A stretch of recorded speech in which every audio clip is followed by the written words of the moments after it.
2016, I made this, then I made this, then I married the girl in the video. Let me explain.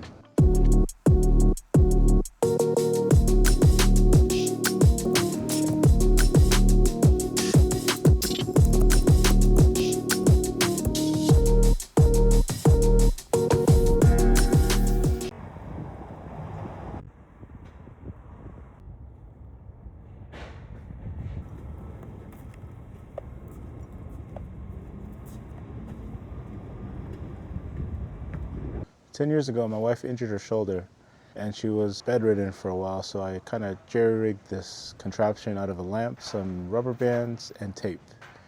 And it held her phone for her while she laid in bed recovering from her surgery. It kept evolving into different iterations of it, and I thought to myself, man, I think people could really use this, because I got tired of holding my phone in bed, and I'm sure a lot of people around the world do too.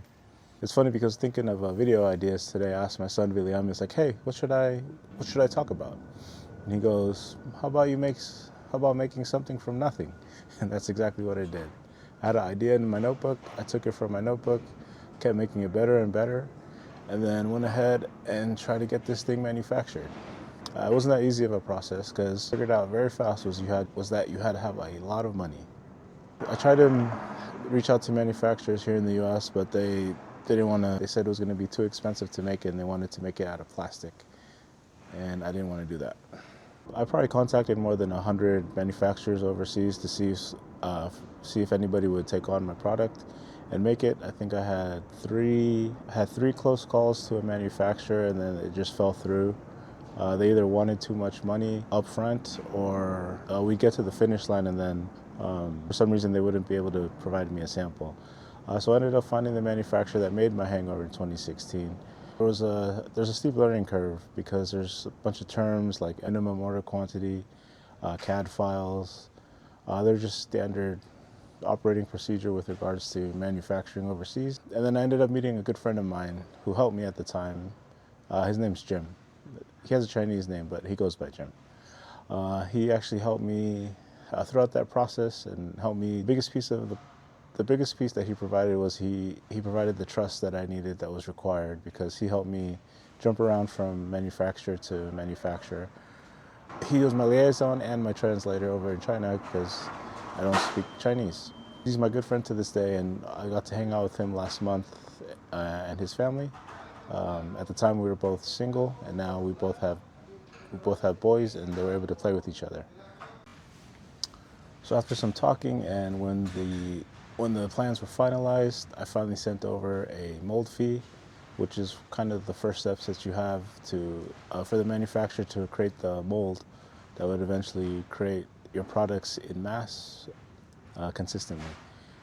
The mold fee at the time was about $3,000, and from somebody who's just never did that before, $3,000 is a lot of money, and they just ask you go to the bank, wire it over, and trust them that everything would go well. I remember the first day after downloading the Alibaba app on my phone and thinking to myself, you got to be some kind of nuts to think that you can create this. But nothing much has changed, because I still think I'm some kind of nuts for trying to create what I'm trying to create today.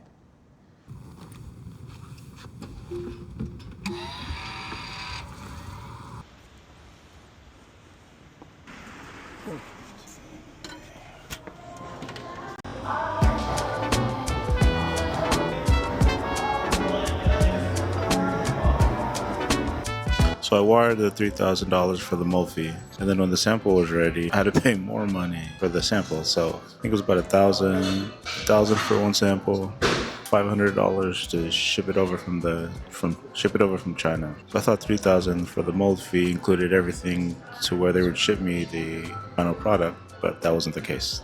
Every iteration of any change costs money. Every sample shipment costs money. Nobody posts this part.